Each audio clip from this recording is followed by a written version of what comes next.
Hi there, Cosmic Family. My name is Elial, and the first thing that I wanted to comment today is that tomorrow the moon is going to enter in Sagittarius. Today is still in Scorpio.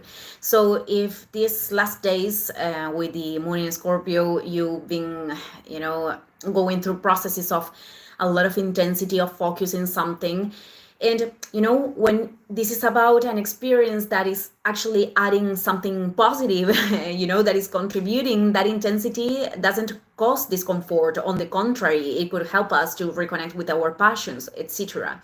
But when this is about an attachment to perceptions, then we have a lesson with the Scorpion energy, or perhaps for some people, emotions have been removed a lot.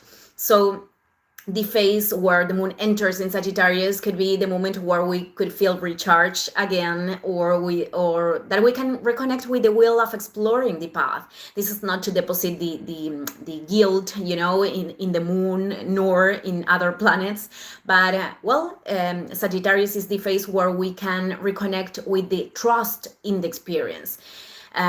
We can reborn in that. So something that we haven't experimented before, it is that for the first time, the moon in Sagittarius, it is going to make an opposition to Uranus in Gemini.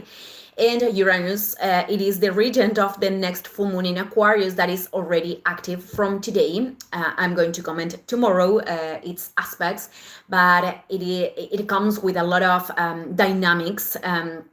And the presence not only of Uranus, but all the transpersonals, and Saturn, which is the other regent of Aquarius. So this opposition with Uranus in Gemini, it is important to pay attention because it could manifest, say, certain suppressive situations, unexpected situations. Let's remember that Uranus in Gemini is much more connected and implied with communications. Uranus in general rules technology and electricity, but this could be linked with a news, a message that we didn't expect, or some things that could happen with technology, or scenes of disruption that are giving us a signal to where we need to gestate the next changes for this next cycle. Also, yesterday, August 1st, Venus in Cancer perfected the tensions with Saturn retrograde in Aries and Neptune retrograde also in Aries. So these the aspects with Saturn, especially in tensions, could have this heaviness depending on how we are assuming the lessons of maturity, how things are being manifested are according to our natal chart, and how much disposition we have to assume the responsibility for decisions that are among our possibilities and letting go of what doesn't. So this is also to open ourselves to see opportunity through what can seem an obstacle or a restriction, but also because the energy of Neptune is participating, it is an invitation to trust in the processes, to surrender to the experience and to dissolve, because Neptune is a planet of dissolution, limitations of the mind, to listen to our intuition. Because all of us, we are opening our way to a new world, whatever this thing is representing for each one of us, and we are going to see how this is configuring for the collective. This is something new. In this conjunction between them, it is a very interesting combo to integrate, and they are going to continue very active the whole week, and the next year too. So this week it is important to cultivate the patience, not only with the processes but also with ourselves, because there could be ups and downs emotionally. Venus in Cancer is responding to the moon that changes of sign every 2 days and a half. So this is a good transit to inhabit with greater connection with oneself, what we need to nourish ourselves, and we also detecting what creates imbalances, to precisely put a boundary, which is Saturn. Also, it is important to remember that Saturn and Neptune, they are connecting with Pluto in retrograde in Aquarius and Uranus in Gemini and at the same time. And both of them, Pluto and Uranus, are in signs of air, of a lot of mind. Gemini, diverse focuses of thought.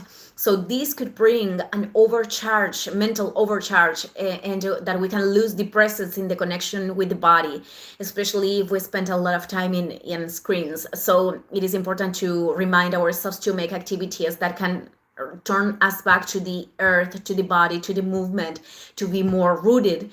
And understanding that there are many things that are being woven that we aren't controlling right now, because that are the transpersonal planets, things that we just need to surrender, that we just need to surrender. And well, as the last thing that I wanted to say regarding symptoms, because I've said this many times, Neptune, the aspects with Neptune make us more, the sensitivity, it is rising with these aspects. We could be more permeable to the energies of the environment, but also to the subtle planes.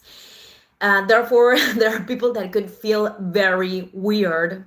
This is the word that is describing this. The discomfort in situations where we shouldn't be, or we shouldn't put the energy, could be increased too.